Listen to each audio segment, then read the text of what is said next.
My name is Naveen Pereira. I'm professor of medicine at Mayo Clinic in Rochester. And I was principal investigator with Michael Farku of Tailor-PCI, a large randomized genetic-based clinical trial evaluating individualized P2Y12 inhibitor therapy for patients post-PCI.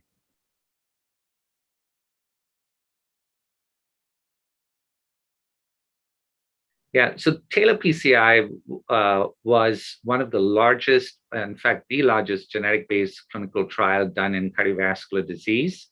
And essentially, patients with stable coronary artery disease or after acute coronary syndromes underwent PCI, and one arm to which these patients were randomized involved doing genetic testing upfront. We used a genotyping platform that gave results within an hour. And it identified patients who were loss of function for CYP2C19, meaning these are the patients who are clopidogrel resistant, will not activate clopidogrel. And so since we know that these patients are clopidogrel resistant, we prescribe ticagrelor to those patients. The other group of patients were non-carriers, did not have these loss of function alleles. And those patients received clopidogrel because they could activate clopidogrel normally. So this was the individualized precision genetic-based guided therapy arm. The other arm was what most practitioners do, is not do genetic testing and give clopidogrel to all patients. And all these patients were followed for 12 months. And at the end of 12 months, the other arm, we got genetic information by doing laboratory-based genetic testing. We were able to identify the loss of function patients who received clopidogrel. And then we compared them to the loss of function patients who got ticagrelor. And what we found was a 34% reduction in real ischemic outcomes like myocardial infarction, stroke, cardiovascular death, stent thrombosis, and severe recurrent ischemia. However, we narrowly missed statistical significance. A p-value is 0.056. But there was a clear signal that genetic guidance could help. And in fact, when you look at the first 3 months after PCI, that was when we saw the most effect. It was a post-hoc analysis, but we saw almost an 80% risk reduction. We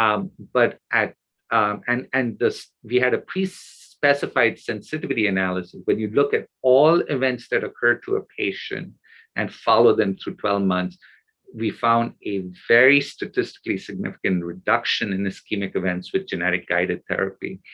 So it was a very interesting trial. We narrowly missed the primary analysis, and therefore we decided, could we, to do the extended follow-up, could we see a signal during extended follow-up?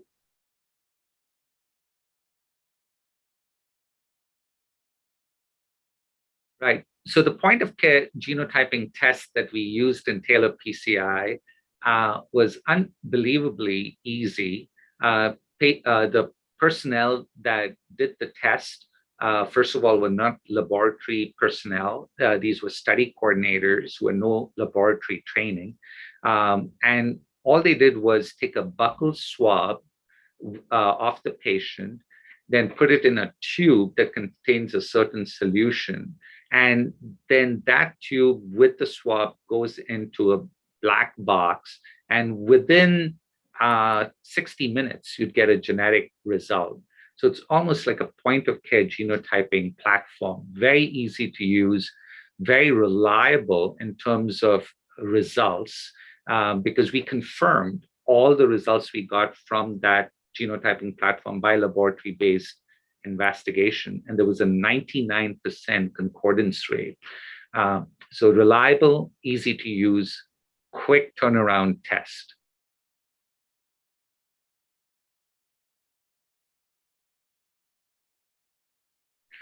So since we narrowly missed statistical significance, we wanted to see with increased events, that would accrue during extended follow-up, whether we would reach statistical significance. However, we were very cognizant of the fact that after 12 months, this was not protocol driven. So physicians could do whatever they wanted with dual antiplatelet therapy. And so this could affect the findings, and it did. So after 12 months, we really didn't see a statistically significant difference between genetic guidance and conventional therapy. But we have to review and basically evaluate that finding in the context of almost 50% of patients were not on dual antiplatelet therapy after 12 months. And if they're not on dual antiplatelet therapy, you will not see the effect of genetic guidance. And in fact, in the genotyping guided arm, we found that only 23% of person follow-up days was on ticagrelor. So it's a sharp drop-off from almost 90+% during the trial of being on ticagrelor to 23% being on ticagrelor during a median extended follow-up of 39 months.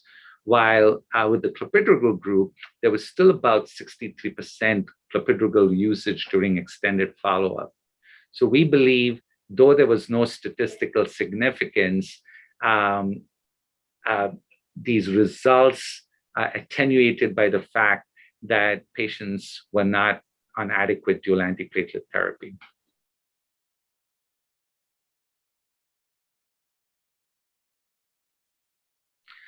So how do we practically implement these findings?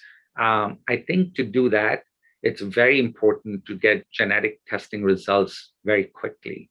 So we have the results when we're about to prescribe dual antiplatelet therapy. For that, we need a quick turnaround time from a genetic test. And then the second thing is there's a gap in knowledge in terms of physicians and including patients to understand what the genetic results mean. We've got to have a very simplistic way of telling physicians that, yes, your loss of function or you're non-carrier, and have a decision pathway that's based on the genetic test result that makes it very easy for the physician to understand what the results are and what the implications of the results are.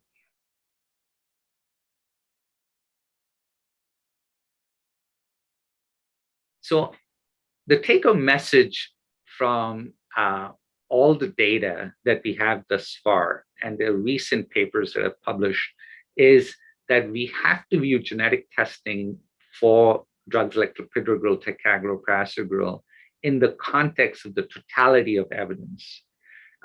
We know that patients are clopidogrel resistant. They have less active metabolite levels. They have less platelet aggregation. Multiple observational studies have shown that these patients basically have are at an increased risk of ischemic events. So you take that as a background. Then the US FDA has recommended that we identify patients who are poor metabolizing for clopidogrel. And then we have two very recent meta-analyses published, both suggesting that genetic guidance clearly shows benefit in reducing and perhaps having the same ischemic outcomes as giving, say, example, ticagrelor for all or prasugrel for all, but with the implications for less bleeding. So I think the take-home message in the context of the recently published meta-analysis, the signals we got from Tailor-PCI, the background of the pharmacokinetics of clopidogrel suggests that if you do genetic testing for patients post-PCI, identify the loss of function patients, you can give them ticagrelor or prasugrel because they're clopidogrel resistant, and you'll see about a 30% reduction in ischemic events. But most patients are not loss of function, they're non-carriers. And that group, if you give them clopidogrel, they will have the same outcomes as someone getting ticagrelor or prasugrel. And so you can safely give a drug that's been used for decades. It's once daily, less side effects like dyspnea that you see with ticagrelor, and less expensive. So I believe in the totality, when you take the totality of evidence, there is benefit from genetic guidance, and it would benefit a large number of our patients.